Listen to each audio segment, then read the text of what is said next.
ലതാ സിജു വേൾഡിൻ്റെ മറ്റൊരു വീഡിയോയിലേക്ക് എല്ലാവർക്കും സ്വാഗതം. കഴിഞ്ഞ വീഡിയോയിൽ 5ാം ക്ലാസ്സിലെ ഹിന്ദി പാഠപുസ്തകത്തിലെ ആദ്യ യൂണിറ്റിൻ്റെ പ്രാരംഭ പ്രവർത്തനങ്ങളെക്കുറിച്ചുള്ള കാര്യങ്ങളാണ് ചർച്ച ചെയ്തത്. ഇന്ന് നമുക്ക് അതിൻ്റെ ലേഖന പ്രക്രിയകളും മറ്റ് പ്രവർത്തനങ്ങളും എന്താണെന്ന് നോക്കാം. നാം, കക്ഷ, സ്കൂൾ എന്ന പ്രവർത്തനം എങ്ങനെയാണ് നമ്മൾ ചെയ്തതെന്ന് കണ്ടല്ലോ. നമ്മളെ ക്ലാസ്സിൽ പരിചയപ്പെടുത്തുക എന്ന പ്രവർത്തനം കൂടി അതിലൂടെ നടന്നു. ഇനിയും അത് നമുക്ക് എങ്ങനെ എഴുതാം എന്ന് നോക്കാം. എങ്ങനെയാണ് നാം എന്ന വാക്ക് എഴുതുന്നത് എന്നൊന്ന് ശ്രദ്ധിക്കൂ. മലയാളത്തിൽ വ്യഞ്ജനാക്ഷരങ്ങളിൽ നമ്മൾ കവർഗം, ചവർഗം, ടവർഗം, തവർഗം, പവർഗം എന്നിങ്ങനെ തിരിച്ചിരുന്നല്ലോ.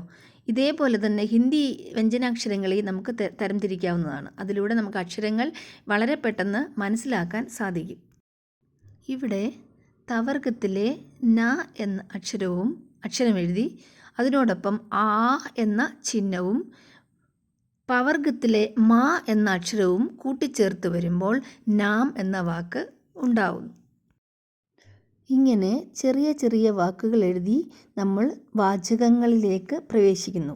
ഇപ്പോൾ നിങ്ങളുടെ പേരുകൾ തനിയെ എഴുതാൻ ശ്രമിക്കുമല്ലോ കുട്ടികളെ. നമുക്ക് മറ്റ് ചെറിയ വാക്കുകൾ കൂടി ഒന്ന് എഴുതി നോക്കിയാലോ.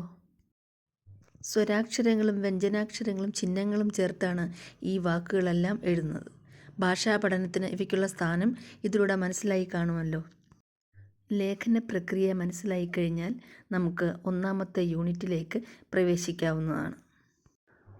1ാമത്തെ യൂണിറ്റായ ദുലാരേ പൽ എന്ന പാഠത്തിൻ്റെ വിശേഷങ്ങളുമായി നമുക്ക് അടുത്ത വീഡിയോയിൽ കാണാം.